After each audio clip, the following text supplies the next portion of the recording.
राधे राधे भक्तों, आज नवरात्र का दूसरा दिन है। तो आज हम दुर्गा सप्तशती का दूसरा अध्याय सुनेंगे। तो चलिए शुरू करते हैं। महर्षि मेधा बोले, प्राचीन काल में देवताओं और असुरों में पूरे 100 वर्षों तक घोर युद्ध हुआ था और ये देवराज इंद्र देवताओं के नायक थे। इस युद्ध में देवताओं की सेना परास्त हो गई थी और इस प्रकार संपूर्ण देवताओं को जीत महिषासुर इंद्र बन बैठा था। युद्ध के पश्चात हारे हुए देवता प्रजापति श्री ब्रह्मा को साथ लेकर उस स्थान पर पहुँचे जहाँ पर कि भगवान शंकर विराजमान थे। देवताओं ने अपनी हार का सारा वृत्तांत भगवान श्री विष्णु और शंकर जी से कह सुनाया। वह कहने लगे, हे प्रभु, महिषासुर सूर्य, चंद्रमा, इंद्र, अग्नि, वायु, यम, वरुण तथा अन्य देवताओं के सब अधिकार छीनकर सबका अधिष्ठाता स्वयं बन बैठा है। उसने समस्त देवताओं को स्वर्ग से निकाल दिया है। वह मनुष्यों की तरह पृथ्वी पर विचर रहे हैं। दैत्यों की सारी करतूतें हमने आपको सुना दी है और आपकी शरण में इसलिए आए हैं कि आप उनके वध का कोई उपाय सोचें। देवताओं की बातें सुनकर भगवान विष्णु और शंकर जी को दैत्यों पर बड़ा गुस्सा आया। उनकी भौहें तन गई और आंखें लाल हो गई। गुस्से में भरे हुए भगवान विष्णु के मुख से बड़ा भारी तेज निकला और उसी प्रकार का तेज भगवान शंकर, ब्रह्मा और इंद्र आदि दूसरे देवताओं के मुख से प्रकट हुआ। फिर वह सारा देवताओं के मुख से निकला तेज मिल गया और तेज का पुंज वह ऐसा दिखता था जैसे कि जाज्वल्यमान पर्वत हो। देवताओं ने देखा कि उस पर्वत की ज्वाला चारों ओर फैली हुई थी और देवताओं के शरीर से प्रकट हुए तेज की किसी अन्य तेज से तुलना नहीं की जा सकती।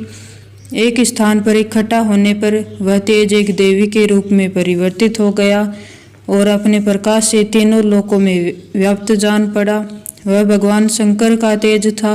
उसमें देवी का मुख प्रकट हुआ। यमराज के तेज से उसके सिर के बाल बने। भगवान श्री विष्णु के तेज से उसकी भुजाएं बनी। चंद्रमा के तेज से दोनों स्तन और इंद्र के तेज से जगह तथा पिंडली बनी और पृथ्वी के तेज से नितंब भाग बना। ब्रह्मा के तेज से दोनों चरण और सूर्य के तेज से उनकी अंगुलियां पैदा हुई। वसुओं के तेज से हाथों की उंगलियां एवं कुबेर के तेज से नासिका बनी। प्रजापति के तेज से उसके दांत और अग्नि के तेज से उसके नेत्र बने। संध्या के तेज से उसकी भौहें और वायु के तेज से उसके कान प्रकट हुए थे। इस प्रकार उस देवी का प्रादुर्भाव हुआ था। महिषासुर से पराजित देवता उस देवी को देखकर अत्यंत प्रसन्न हुए। भगवान शंकर ने अपने त्रिशूल में से एक त्रिशूल निकाल उस देवी को दे दिया और भगवान विष्णु ने अपने चक्र में से एक चक्र निकालकर उस देवी को दिया। वरुण ने अपने चक्र में से एक चक्र निकालकर उस देवी को दिया। वरुण ने देवी को शंख भेंट किया। अग्नि ने इसे शक्ति दी। वायु ने उसे धनुष और बाण दिए।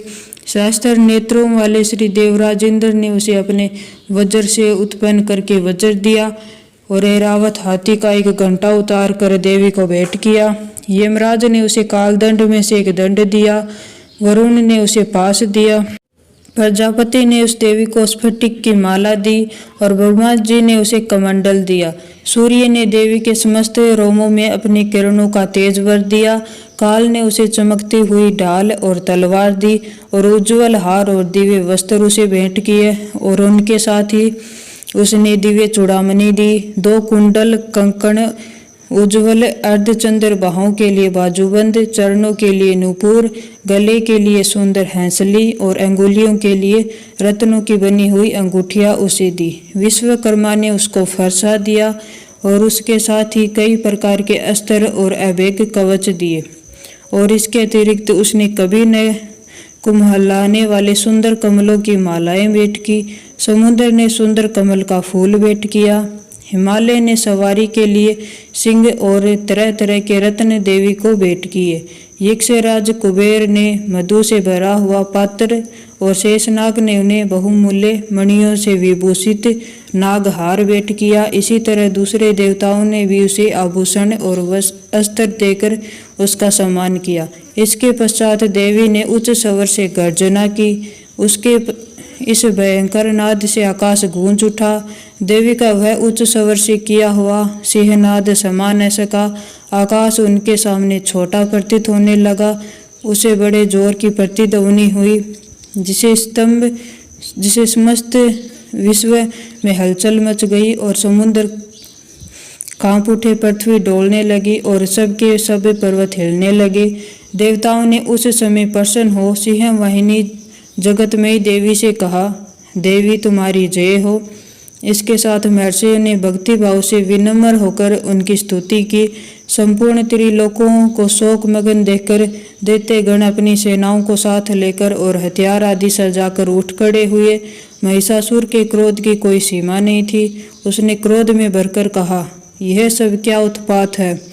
फिर वह अपनी सेना के साथ उस ओर दौड़ा जिस ओर से भयंकर नाद का शब्द सुनाई दिया था, और आगे पहुंचकर उसने देवी को देखा जो कि अपनी प्रभा से तीनों लोकों को प्रकाशित कर रही थी। उसके चरणों के भार से पृथ्वी दबी जा रही थी। माथे के मुकुट से आकाश में एक रेखा सी बन रही थी और उसके धनुष की टंकोर से सब लोग शुद्ध हो रहे थे। देवी अपनी सहस्त्रों भुजाओं को संपूर्ण दिशाओं में फैलाई खड़ी थी। इसके पश्चात उनका दैत्यों के साथ युद्ध छिड़ गया और कई प्रकार के अस्त्र शस्त्रों से सबकी सब दिशाएं उद्भासित होने लगी। महिषासुर की सेना का सेनापति चिक्षुर नामक एक महान असुर था। वह आगे बढ़कर देवी के साथ युद्ध करने लगा और दूसरे दैत्यों की चतुर रंगिणी सेना साथ लेकर चामर भी लड़ने लगा और 60,000 महारथियों को साथ लेकर उदगर नामक महादैत्य आकर युद्ध करने लगा और महाहनु नामक असुर 1 करोड़ रथियों को लेकर असीलोमा नामक असुर 5 करोड़ सैनिकों को साथ लेकर युद्ध करने लगा। वास्कल नामक असुर 60 लाख असुरों के साथ युद्ध में आ डटा। विडाल नामक असुर 1 करोड़ रथियों सहित लड़ने को तैयार था। इन सब के अतिरिक्त और भी हजारों असुर हाथी और घोड़े साथ लेकर लड़ने लगे और इन सब के पश्चात महिषासुर करोड़ों रथों, हाथियों और घोड़ों सहित आकर देवी के साथ लड़ने लगा। सभी असुर तोमर, बिंदीपाल, शक्ति, मुसल, खड़गों, फरसों, पट्टियों के साथ रणभूमि में देवी के साथ युद्ध करने लगे।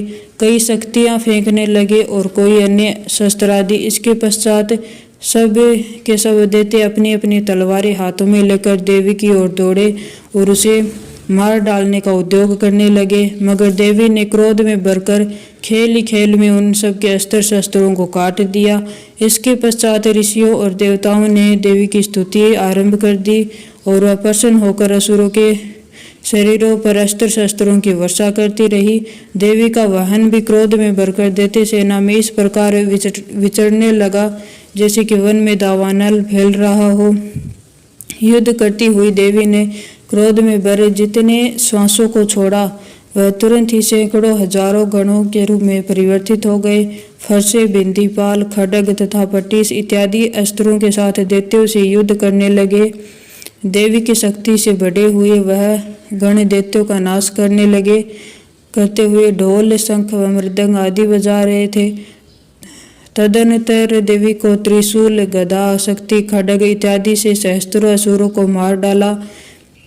कितनों को घंटे की भयंकर आवाज से ही यमलोक पहुंचा दिया। कितने ही असुरों को उसने अपने पास में बांधकर पृथ्वी पर घसीटा। कितनों को अपनी तलवार से टुकड़े टुकड़े कर दिए और कितनों को गदा की चोट से धरती पर सुला दिया।